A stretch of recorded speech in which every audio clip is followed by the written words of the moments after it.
নগদ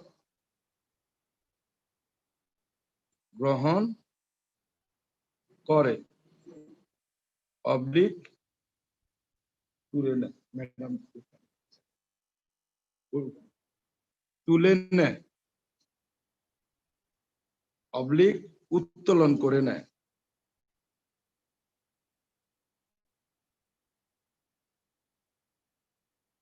এই তিনটা যে কোনো একটা থাকবে, হয় থাকবে এইবার যেমন ধরো এখানে কারণ আছে আমাদের দুইটা, বেতন পাবে তারা নগদ গ্রহণ করে, নগদ গ্রহণ করে, নগদ গ্রহণ করে বা তুলে নেয় বা উত্তোলন করে নেয়, একই কথা। এই তিনটার মধ্যে যে কোনো একটা থাকবে, হয় নগদ গ্রহণ করে বা তুলে নেয় কথাটা থাকবে বা উত্তোলন করে নেয় কথাটা থাকবে।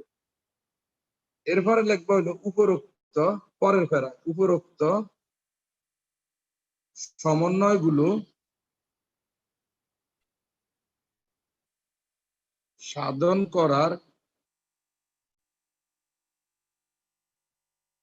করার পূর্বে ব্যবসায়ের লাভ, ব্যবসার মুনাফা দাও, ব্যবসার মুনাফা ৮০,০০০ টাকা।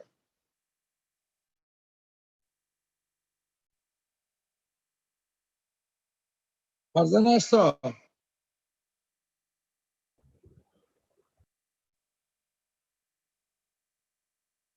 ফারজানা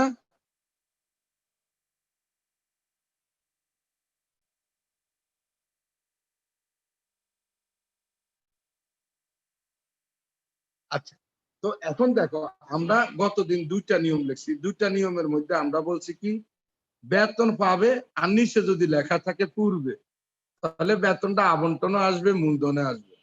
আর ২ নাম্বার নিয়ম আমরা দেখলাম কি যে বেতন পাবে আর যদি মুনাফার আগে পর থাকে তাহলে শুধু বেতনটা মূলধনে যাবে। এবার ৩ নাম্বার নিয়ম, ৩ নাম্বার নিয়মে তিনটা কারণ, তিনটা দেখো, একটা হলো তারা বেতন পাবে, আরেকটা কারণ হলো এই বেতন তারা নগদ গ্রহণ করে নেয়, বেতন পাবে বেতন নগদ গ্রহণ করে নিয়েও গেছে, তারপরে যদি নিট মুনাফার আগে থাকে আমাদের পূর্বে, এই ক্ষেত্রে বেতন কোথায় যাবে সালসাবিন?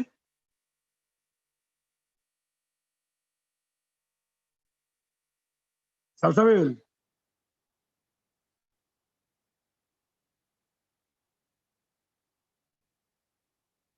মাইশা,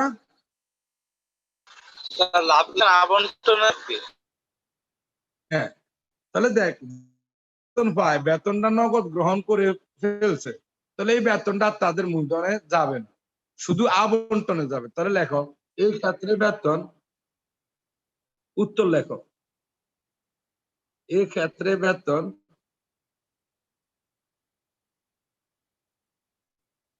লাভ লোকসান আবন্টন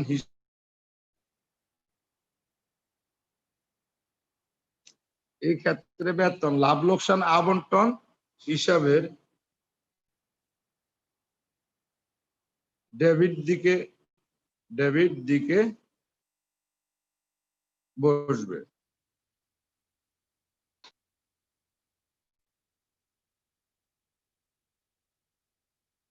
এতটুকু পর্যন্ত লেখা হয়েছে সবার?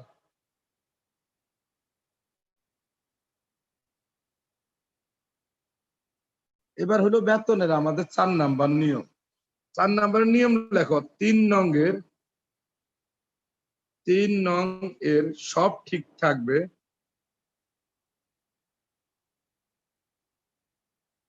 কিন্তু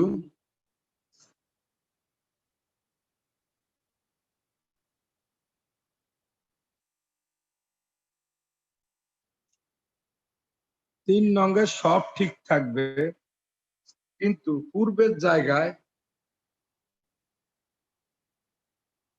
যদি পর হয়। মাইশা,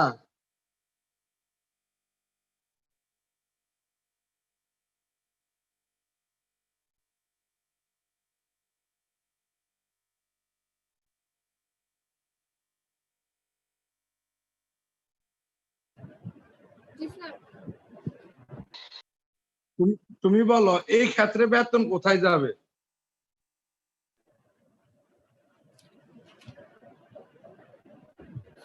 যেমন ধরো আমরা 3 নাম্বারে 3টা কাহিনী ছিল, বেতন পাবে, নগদ গ্রহণ করে, এখানে এতটুকু পর্যন্ত থাকবে। আর নিচে যে আমরা লিখছি যে পূর্বে, মুনাফার আগে, এই পূর্বের জায়গায় যদি এখানে পল লেখা থাকে, সেই ক্ষেত্রে বেতন কোথায় যাবে?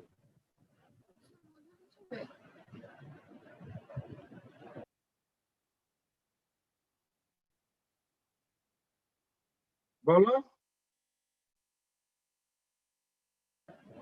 মূলধন হিসেবে কোথায় যাবে এখন বলো, কোথায় যাবে?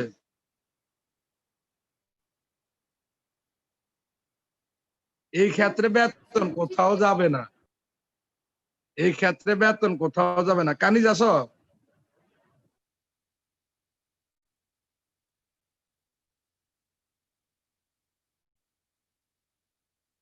তাহলে আমাদের বেতনের এই 4টা নিয়ম সব সময়, যদি বেতন পাবে, উপরে যদি লেখা থাকে, আমরা একটু আবার করি, উপরে যদি বলা থাকে অংশীদাররা বেতন পাবে, আর নিচে নিট মুনাফার আগে যদি লেখা থাকে পূর্বে, তাহলে বেতন আবন্টনও আসবে, মূলধনও আসবে।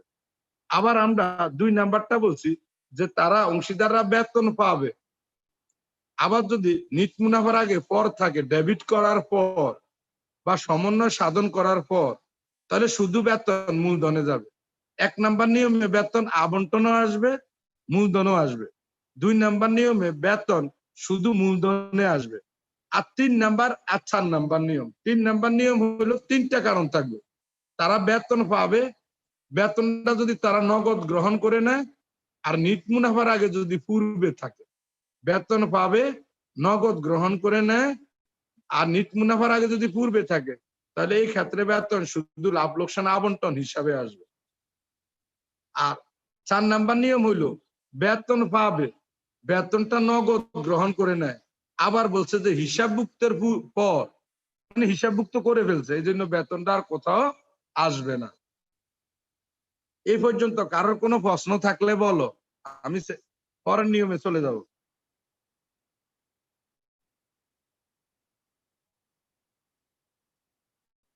এরপরে লেখো উত্তোলন ও সুদ সংক্রান্ত সমস্যা। উত্তোলন ও সুদ সংক্রান্ত সমস্যা।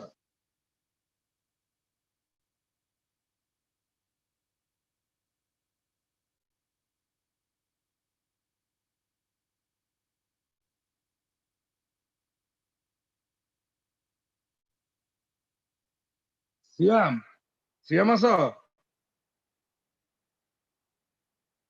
সিয়াম বা শুভ আছে?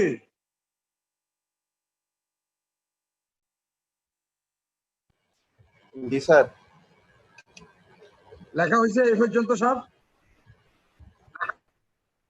জি স্যার, লেখা হয়েছে। আচ্ছা, তাহলে এবার তাহলে উত্তোলনের এক নিয়ম, যদি আমাদের উদ্দীপকে উত্তোলন থাকে, তাহলে উত্তোলনটা এক জায়গায় যায়, অংশীদারদের মূলধন হিসাবে ডেবিট দিকে যায়। উত্তোলনটা অংশীদারদের মূলধন হিসাবে ডেবিট দিকে বসে।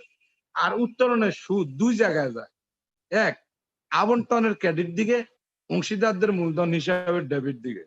লাভ লোকসান আবন্টনের ক্রেডিট দিকে যায়, আর অংশীদারদের মূলধনের ডেবিট দিকে যায়। তো আমরা একটা জিনিস সাধারণত জানি, উত্তোলনের যদি তারিখ উল্লেখ না থাকে, তাহলে আমরা 6 মাসের সুদ ধরি, আর যদি তারিখ থাকে তাহলে তারিখ অনুযায়ী সুদ ধরি। তাহলে এখানে লেখো আমাদের 1 নাম্বার নিয়মটা, সম্ভাব্য লাভের আশায়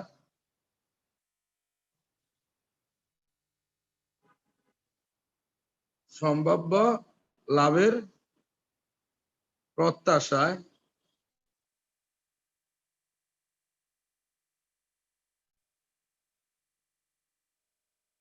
(2019 সালের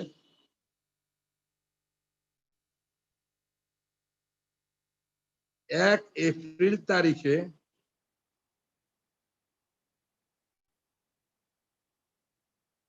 এ 40,000, বি 30,000 ও সি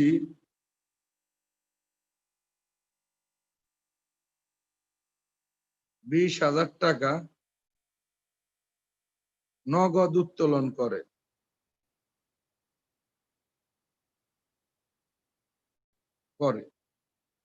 এই উত্তোলনের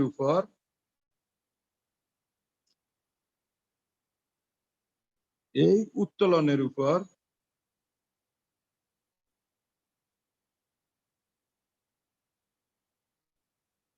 $10% সুদ ধার্য করতে হবে।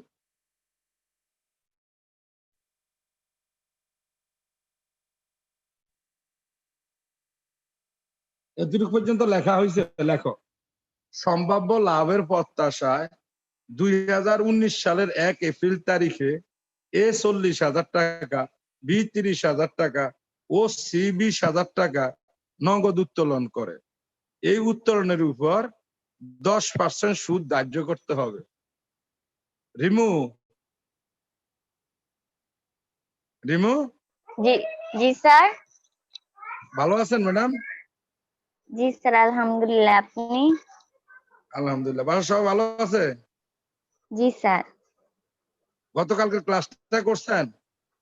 জি আমি স্যার। যে অ্যাকাউন্টিং করতেছি, তাহলে যে হ্যাঁ। লাভ লোকসান আবর্তন আর মূলধন হিসাবের, হ্যাঁ, এই চারটা পড়বা। আর এই যে সারের নিয়মগুলো এখন লিখে দিছি, এগুলো একটু পড়া ফেলবা। তখন দেখবা আচ্ছা অঙ্কগুলা করতে সহজ হয়। হ্যাঁ, না তো আচ্ছা অঙ্কগুলা কঠিন হবে, কিন্তু এই নিয়মগুলো একটু পড়ে নিবা। এখন দেখো, এই আমরা যে উত্তোলনটা আছে 40,000, 30,000 আর 20,000, এই নগদ উত্তোলনটা যায় অংশীদারদের মূলধন হিসাবে ডেবিট দিকে। আর উত্তোলনের সুদ দুই জায়গায় যায়, লাভ লোকসান আবন্টনের ক্রেডিট দিকে যায় আর অংশীদারদের মূলধন হিসাবে ডেবিট দিকে। এখন কথা হলো, এই ক্ষেত্রে আমরা উত্তোলনের সুদ কিভাবে নির্ণয় করব? উত্তোলনের সুদ, তাহলে আমরা যদি একটু লিখি, এর উত্তোলনের সুদ, মানে এর উত্তোলনের সুদ কত হবে? তাহলে এ উত্তোলন করছে 40,000, সুদ ধরতে বলছে আমাদের 10%। আর এখানে এই উত্তোলনটা তারিখ দেওয়া আছে 1 এপ্রিল তারিখ। তাহলে 1 এপ্রিল থেকে 31 ডিসেম্বর পর্যন্ত হইলো 9 মাস। তাহলে সুদ হইব 9/12। সালসাবিল কত হয়? 40,000 গুণন 3,000। মানে তো কালকে আইসেন ম্যাডাম একটু কষ্ট করে। কত রে? 3,000। 3,000 টাকা। তো এই লেনদেনটা লেখার একমাত্র উদ্দেশ্য আমাদের হইল গিয়া কি, যদি উত্তোলনের তারিখ দেওয়া থাকে তাহলে ওই তারিখ অনুযায়ী উত্তোলন উপরে সুদ ধরতে হবে। সবার লেখা শেষ হয়েছে? পরে ফেসে গেলাম।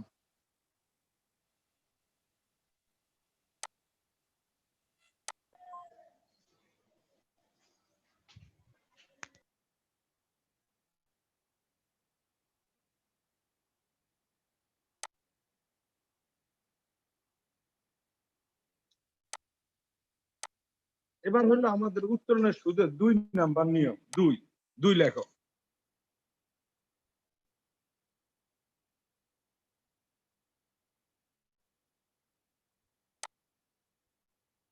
2 নাম্বার লেখো, সম্ভাব্য লাভের প্রত্যাশায়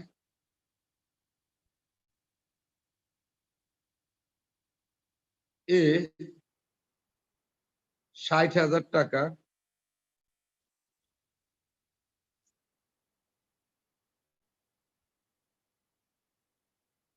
এ 60, বি 50,000 টাকা ও সি 40,000 টাকা নগদ উত্তোলন করে।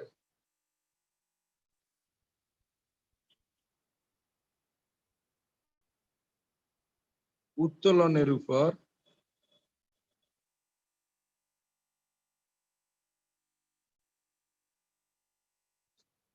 আসলে আবার কিন্তু জয়েন দিতে হবে, 40 মিনিট থাকে। উত্তোলনের উপর 5% সুদ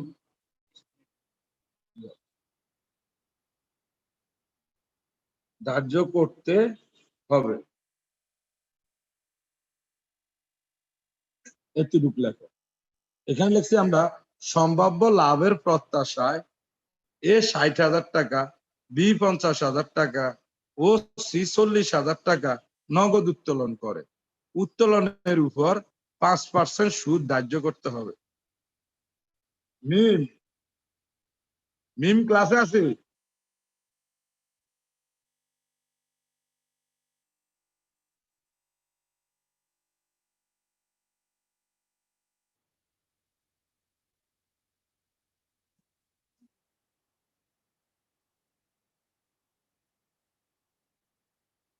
সালসাবিল, স্যার এখন দেখ, এই যে আমরা এই আসি তো উত্তোলনটা স্যার। লিখলাম, এই উত্তোলন আসাস না, এই উত্তোলনের কোনো তারিখ দেওয়া নাই। হ্যাঁ, উত্তোলন উপরে বলছে 5% সুদ ধরতে হবে।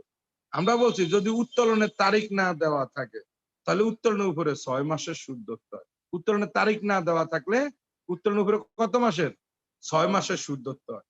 তাহলে আমরা একটা করে দেখা, একজন একটা করে দেখালে তো বাকি দিয়ে আমরা পারবো। তাহলে লেখো এর উত্তোলনের সুদ, তাহলে এর উত্তোলনের সুদ কত? এর উত্তোলন হলো 60,000, সুদের হার বলছে 5%, আর উত্তোলনের তারিখ নেই। তারিখ না থাকলে সবসময় 6 মাসের সুদ ধরতে হয়, 6/12।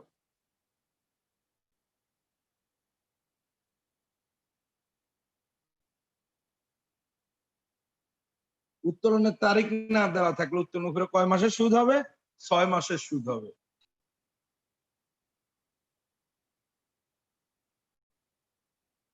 এবার আমাদের 3 নাম্বার নিয়ম। কারোর কোনো প্রশ্ন থাকলে কিন্তু প্রশ্ন করবা, চুপচাপ থাকো না। যে কোনো কোশ্চেন থাকে বুঝো নাই আবার বলবো, অসুবিধা নাই, কোশ্চেন করবা সবাই।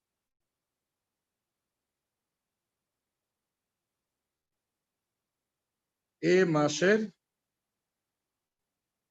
প্রথমে 1,000 টাকা,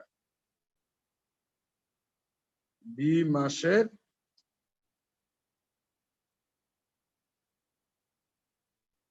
মাঝামাঝি 800 টাকা ও সি মাসের শেষে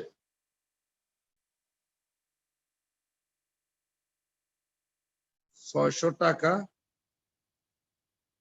করে উত্তোলন করে।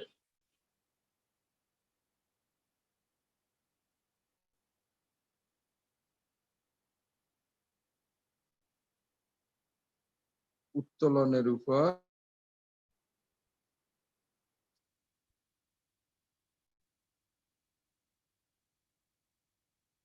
10% সুদ ধার্য করতে হবে।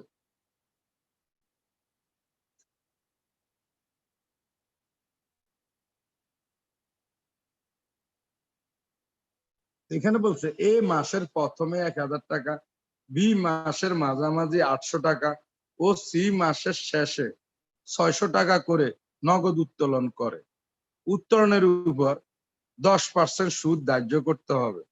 দিগন্ত, দিগন্ত আছে?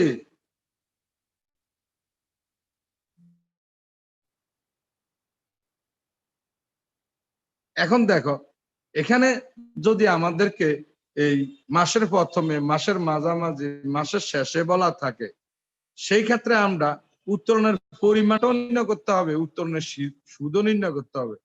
দুইটা নোট আমাদের করিয়া নিতে হবে, একটা আর একটা উত্তোলনের সুদ।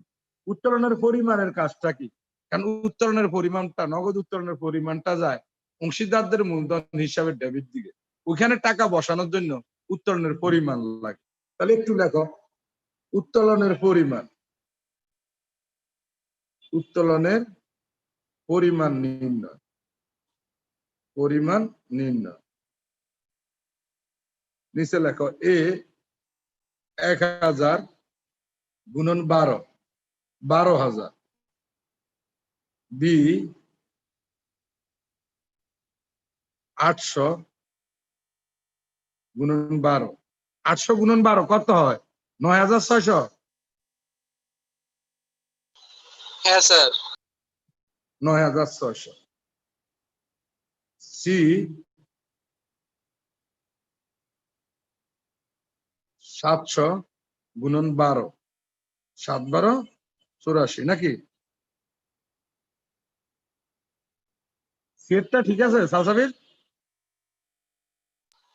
হ্যাঁ স্যার লেখে নে। তো মাসের প্রথমে বলুক, মাসের মাঝামাঝি বলুক, মাসের শেষেই বলুক, উত্তরণের পরিমাণের জন্য সবসময় 12 দিয়ে গুণ হবে।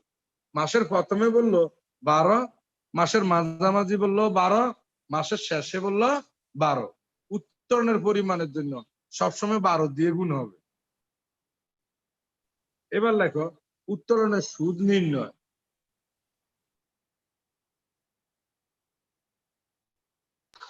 স্যার 600 ইন্টু 12 না? ধরে আরে কবি না 600 গুণন 12, 6 12 কত? 72।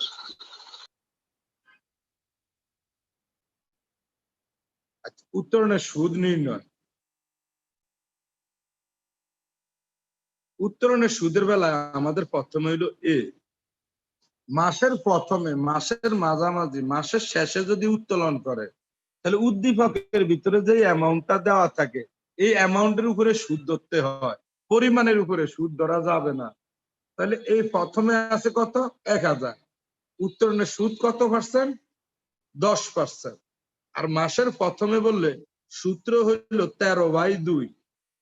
এই 13/2 না লেখা সংক্ষেপে লেখা যায় 6.5। মাসের প্রথমে বললে 13/2, মাসের মাঝামাঝি বললে 12/2, মাসের শেষে বললে 11/2।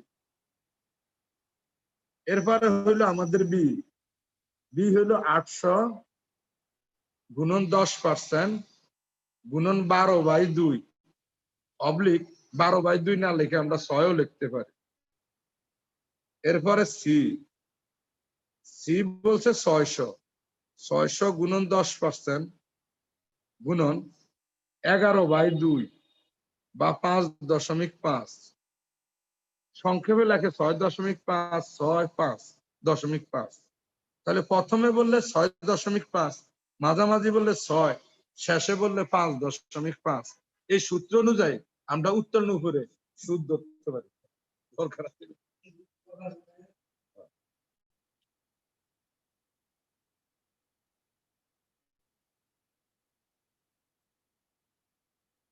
সিয়াম লেখা হয়েছে?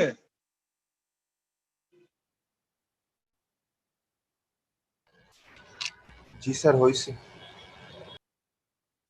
রিমু? জি স্যার হইছে। আচ্ছা ঠিক। এবার আমরা 4 নাম্বার নিয়মে যাব, উত্তোলনের 4 নাম্বার নিয়ম।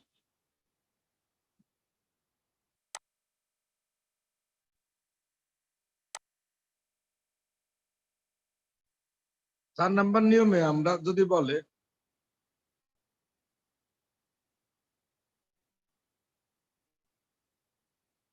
প্রতি 3 মাস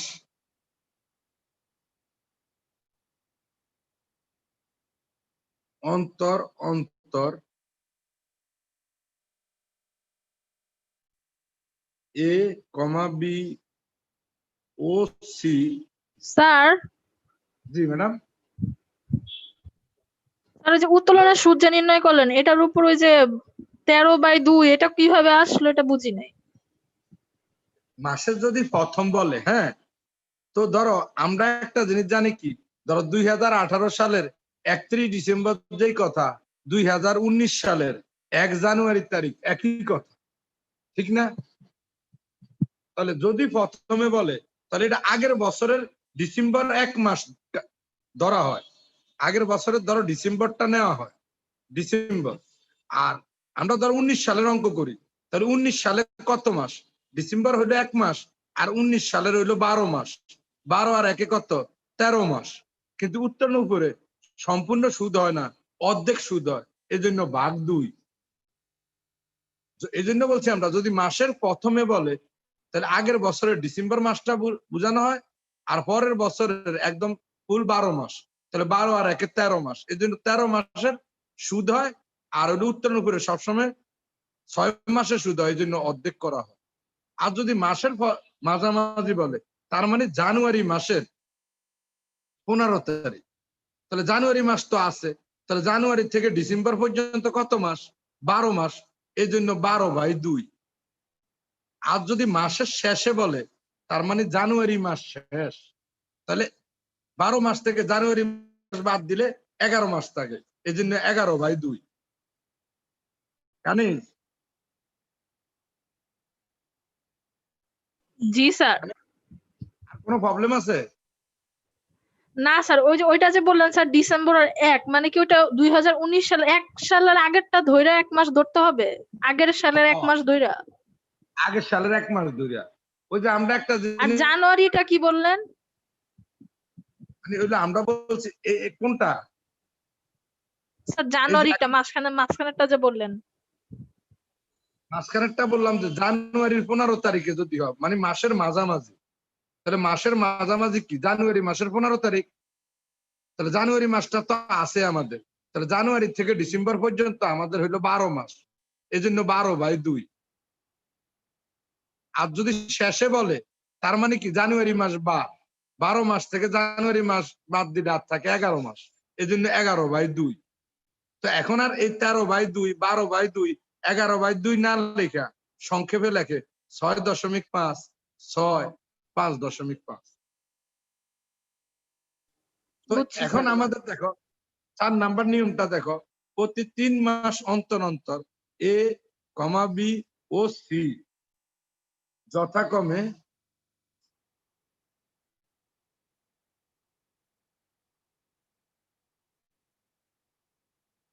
যথাক্রমে 1500 টাকা করে নগদ উত্তোলন করে।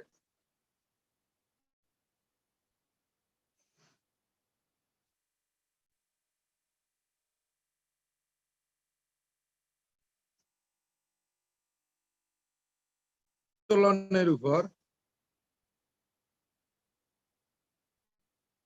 10% সুদ ধার্য করতে হবে।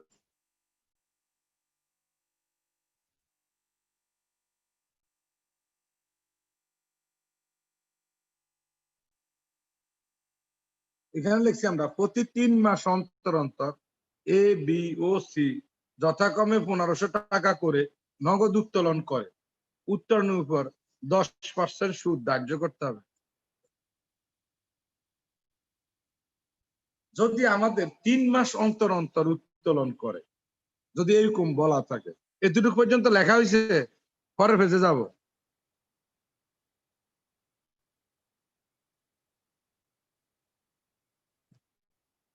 এখন দেখো এই ক্ষেত্রে আমাদের 2টা জিনিস নির্ণয় করতে হবে, উত্তোলনের পরিমাণটাও নির্ণয় করতে হবে, উত্তোলনের সুদও নির্ণয় করতে হবে। তাহলে একটু লেখো।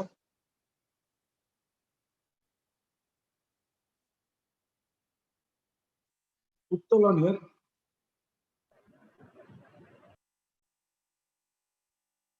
সুদ নির্ণয়।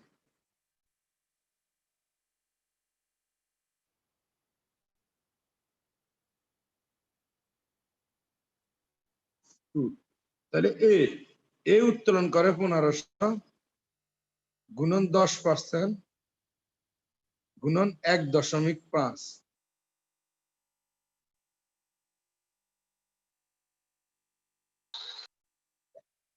এখন দেখো আমাদেরকে বলছে 3 মাস অন্তর অন্তর উত্তোলন করে, তাহলে এটা হলো 3 মাসের টাকা। তো আমাদের যদি 3 মাস অন্তর অন্তর বলে তাহলে উদ্দীপকে যে অ্যামাউন্ট থাকবে ওই অ্যামাউন্টের উপরে আমরা সুদটা ধরবো। তো এটা হলো 3 মাসের অ্যামাউন্ট দেওয়া আছে। আমরা জানি উত্তোলনের উপরে সবসময় অর্ধেক সুদ হয়, এই জন্য 3-এর তুমি 2 দিয়া ভাগ দিয়ে নিতে হবে, তাহলে হবে 1.5। এই জন্য সূত্র হলো 1.5। কারো কোনো প্রশ্ন আছে এখানে?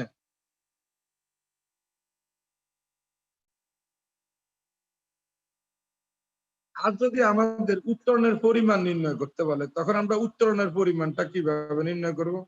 উত্তোলনের পরিমাণ নির্ণয় এ 1500 গুণন 4 6000। আমরা 4 দিয়ে গুণ দিলাম কেন?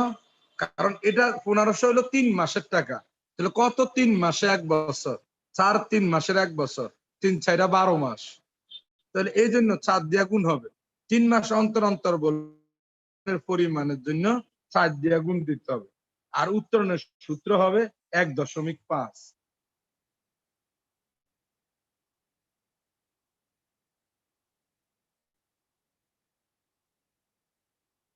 লেখছি সবাই?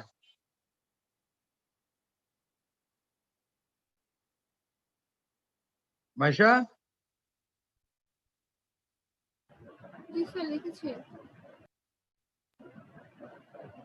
এবার হলো ধরো আমরা 5 নাম্বার নিয়মটা লিখি একটু। যদি আমাদেরকে বলে প্রতি সপ্তাহে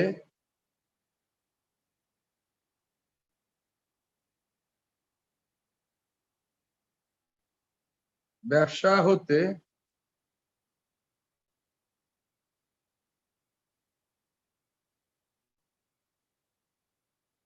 ৳1000 করে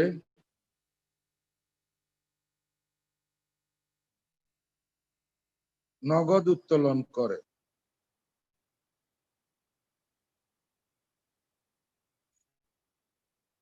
উত্তোলনের উপর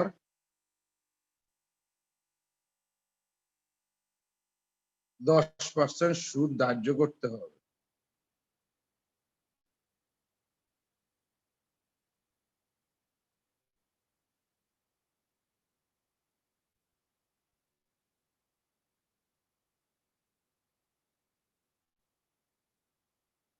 তাহলে আমরা এখানেও দুইটা জিনিস আমাদের বের করতে হবে, একটা উত্তোলনের পরিমাণ,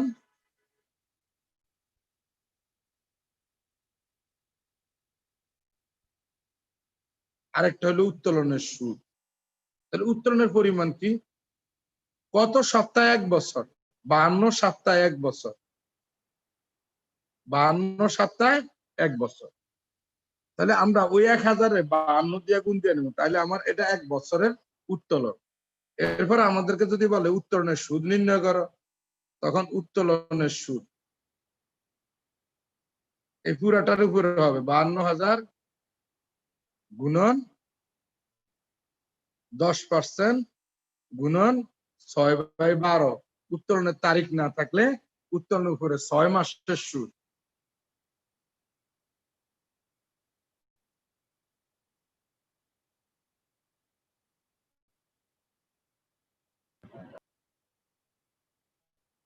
রিমু লেখা হয়েছে? না স্যার। লেখা নেই।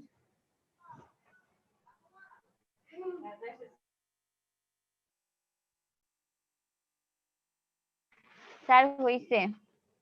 আচ্ছা, তাহলে আমাদের উত্তোলনের নিয়মগুলো আমরা বললাম। এবার আমরা ঋণের সুদ সংক্রান্ত সমস্যা নিয়ে আমরা একটু কথা বলবো। তাহলে লেখো ঋণের সুদ সংক্রান্ত সমস্যা।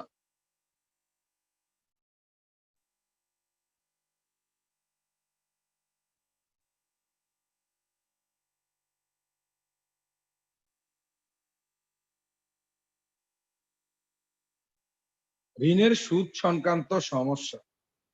যদি আমাদের এই অংশীদারি ব্যবসায় উদ্দীপকে ঋণ দেওয়া থাকে তাহলে ঋণটা কোথাও যায় না। ঋণের সুদটা শুধু লাভ লোকসান আবন্টনের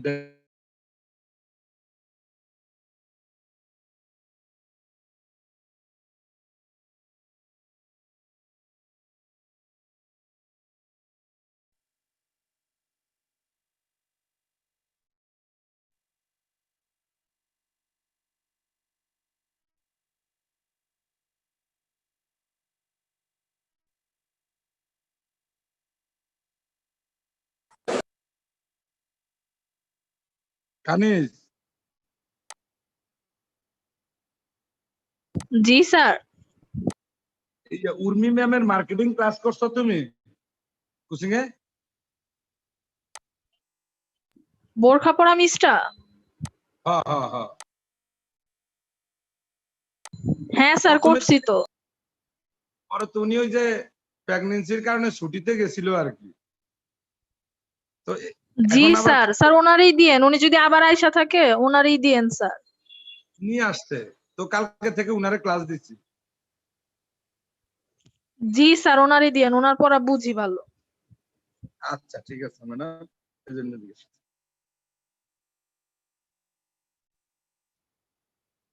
এবার হলো আমাদের ঋণের সুদ সংক্রান্ত সমস্যা। দেখো আমরা বলছিলাম কি, যে উদ্দীপকে যদি ঋণ দেওয়া থাকে তাহলে ঋণটা অঙ্কের মধ্যে কোথাও যায় না, ঋণের সুদটা শুধু আসে। তাহলে এই ঋণের সুদটা আসে হলো শুধুমাত্র লাভ লোকসান আবন্টন হিসাবে ডেবিট দিকে। তো ঋণ থাকলেই ঋণের উপরে সুদ ধরতে হবে।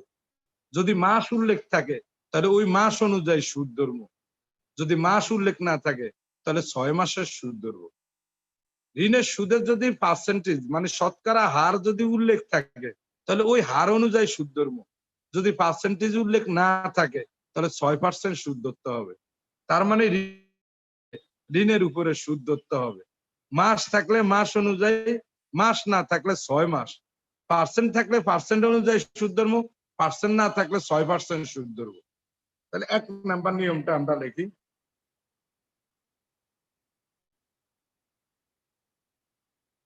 বি 2019 সালের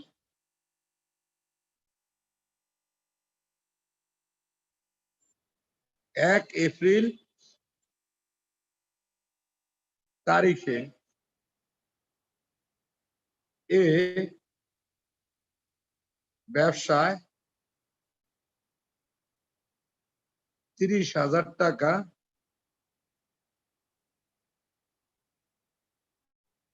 ঋণ প্রদান করে।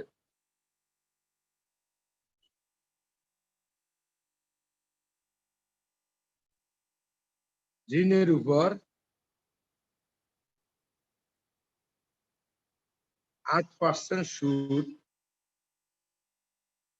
ধার্য করতে হবে।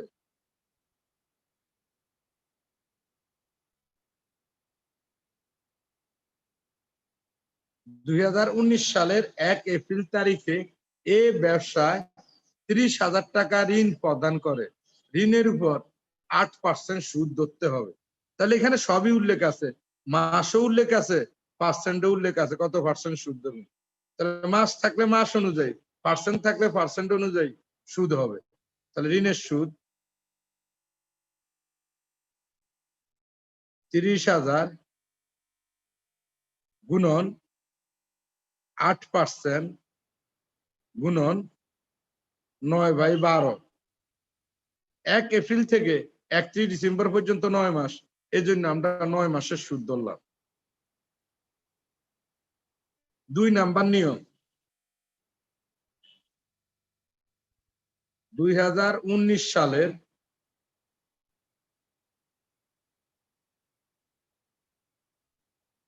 1 মে তারিখে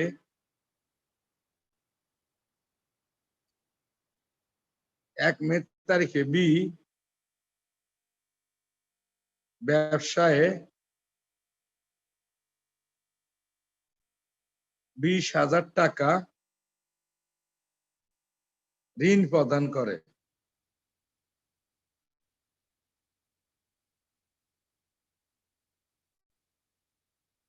দুই সালের 1 মে তারিখে বি ব্যবসায় 20,000 টাকা ঋণ প্রদান করে। ঋণের সুদ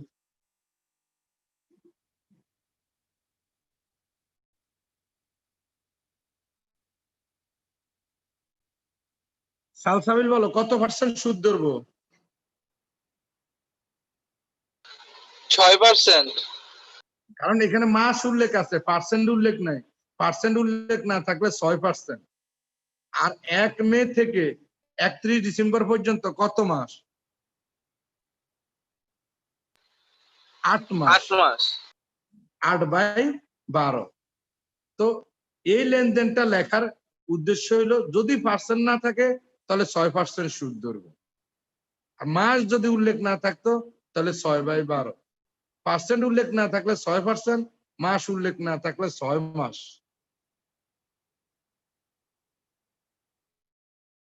3 নাম্বার নিয়ম,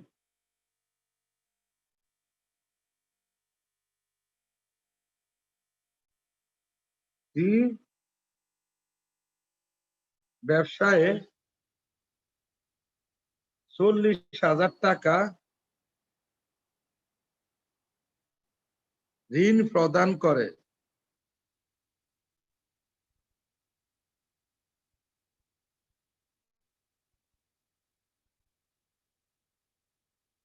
ঋণের উপর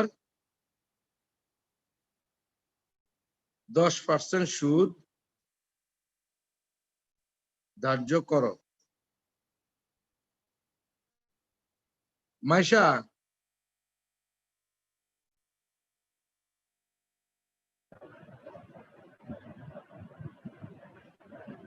তাহলে আমাদের ঋণ 40,000 উপরে কত পার্সেন্ট সুদ ধরতে বলছে? 10%। কানিজ বলো এখানে কত মাসের সুদ হইব, কত বাই কত হবে? কানিজ 40,000 গুণন 10% গুণন কত বাই কত? 6 হবে স্যার। 6/12। 12। তাহলে মাস উল্লেখ না থাকলে 6 মাস, 6/12।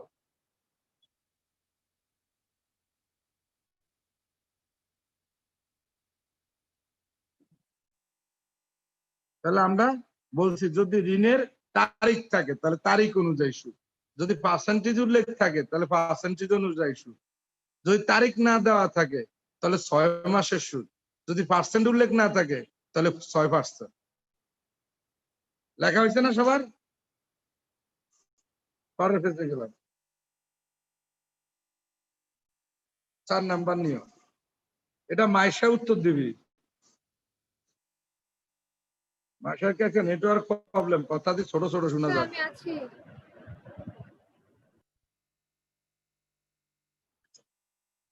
এখন দেখো আমাদের 4 নাম্বার নিয়ম ঋণের লাস্ট নিয়ম। বি ব্যবসায় 60,000 টাকা ঋণ প্রদান করে।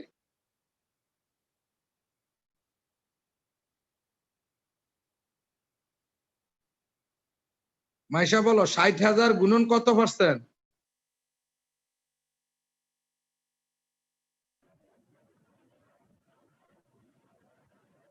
6%। ঋণের সুদ 60,000 গুণন কত পার্সেন্ট সুদ ধরবো? 6% সুদ। কত পার্সেন্ট? স্যার 6%। আর কত? 6%। আর কত মাসের সুদ ধরবো? 6 মাসের। 6 মাসে, 6/12। তাহলে এই লেনদেনের মধ্যে আমাদের মাসও উল্লেখ নাই, এজন্য 6 মাস। কত পার্সেন্ট সুদ ধরবো এটা উল্লেখ নাই, এজন্য 6%।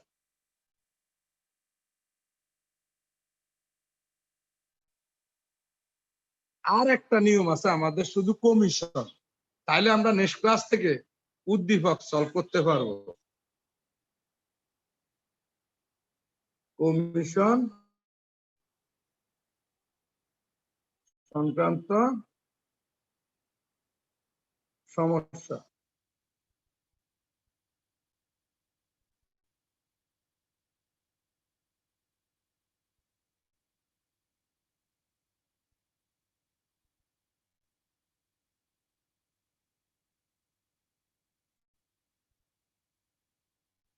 এ ব্যবসায়ের নিট মুনাফার পূর্ববর্তী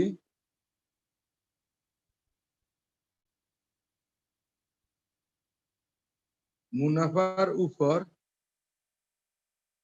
5% কমিশন পাবে।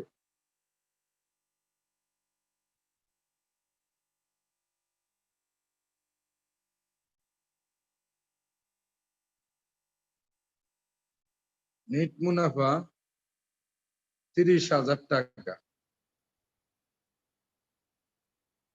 কমিশন সমান সমান যদি পূর্ববর্তী বলে তাহলে হবে তোমার মুনাফা গুণন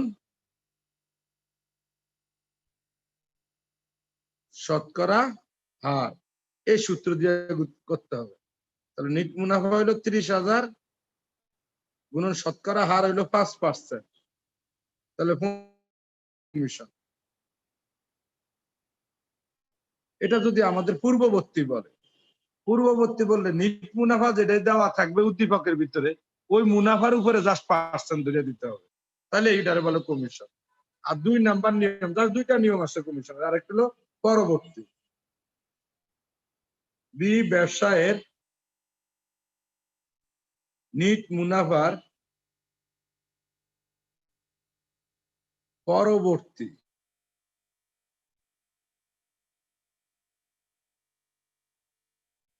মুনাফার উপর 10% কমিশন পাবে।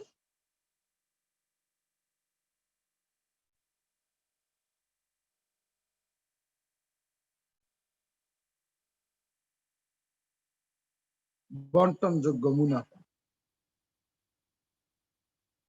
60,000 টাকা। তাহলে এখানে একটু খেয়াল করি, আমরা বলছি কি বি ব্যবসায় নিট মুনাফার পরবর্তী মুনাফার উপর 10% কমিশন পাবে। একটা হলো পূর্ববর্তী আর একটা হলো পরবর্তী। পূর্ববর্তী বললে উদ্দীপকে যে নিট মুনাফা দেওয়া থাকে ওই নিট মুনাফার উপর কমিশন ধরতে হয়। আর যদি পরবর্তী বলে তাহলে লাভ লোকসান আবন্টন হিসাব করার পর যে বন্টনযোগ্য মুনাফা হবে ওই বন্টনযোগ্য মুনাফার উপরে কমিশন ধরতে হবে। তাহলে পূর্ববর্তী হইলে উদ্দীপকে যে নিট মুনাফা থাকবে ওই নিট মুনাফার উপরে কমিশন ধরতে হবে।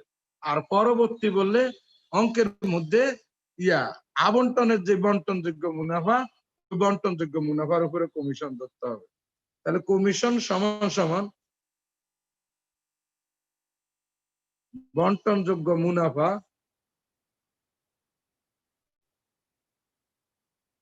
গুণন শতকরা হার ডিভাইডেড বাই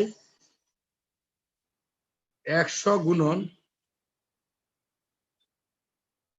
শতকরা হার। তো আমরা বন্টনযোগ্য মুনাফা কত ধরলাম? 60,000।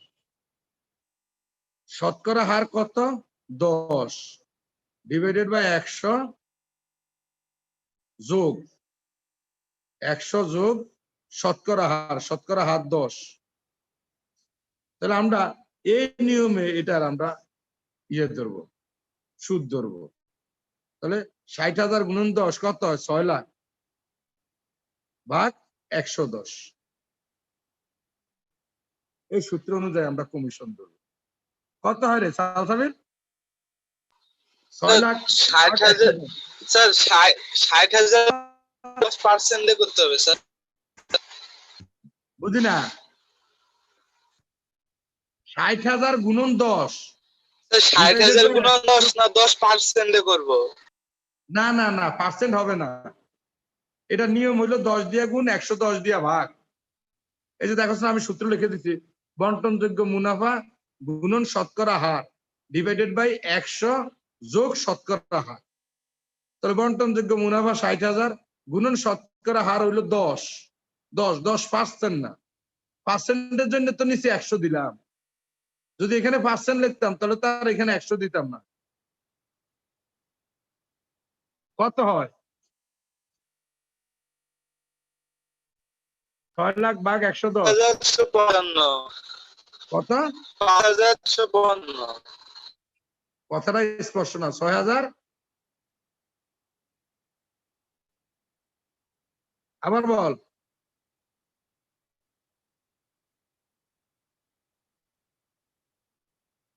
ওই লিখলি স্যার 5454 5,000 454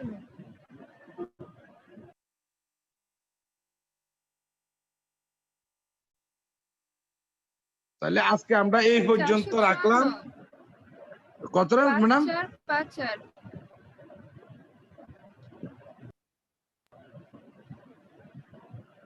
এভাবে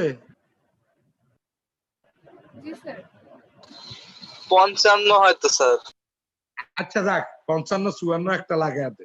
তো আজকে আমাদের এই পর্যন্তই। এখন অ্যাকাউন্ট ইংলিশ ক্লাস শুরু হবে। জয়েন দিও ইংলিশ ক্লাসে। দেখো সামিট অনলাইনে আমি ইংলিশ ক্লাসের আইডি পাসওয়ার্ড দিয়ে দিছি, ওইখান থেকে দেখা তোমরা ইংলিশ ক্লাসে জয়েন দাও। তো সবাই ভালো থাকেন, আসসালামু আলাইকুম। নেক্সট দিন আমরা ম্যাথ সলভ করব, বোর্ডের ম্যাথ সলভ করব। বোর্ড স্যার বল। একটা কোয়েন ছিল স্যার। বুঝি না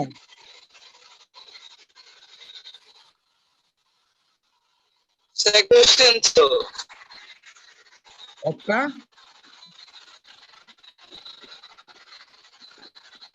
তোর কথা ওই যে নেটওয়ার্কের সমস্যা করতেছে, জায়গা করে আছে, তুই আমার মেসেঞ্জারে নক কর।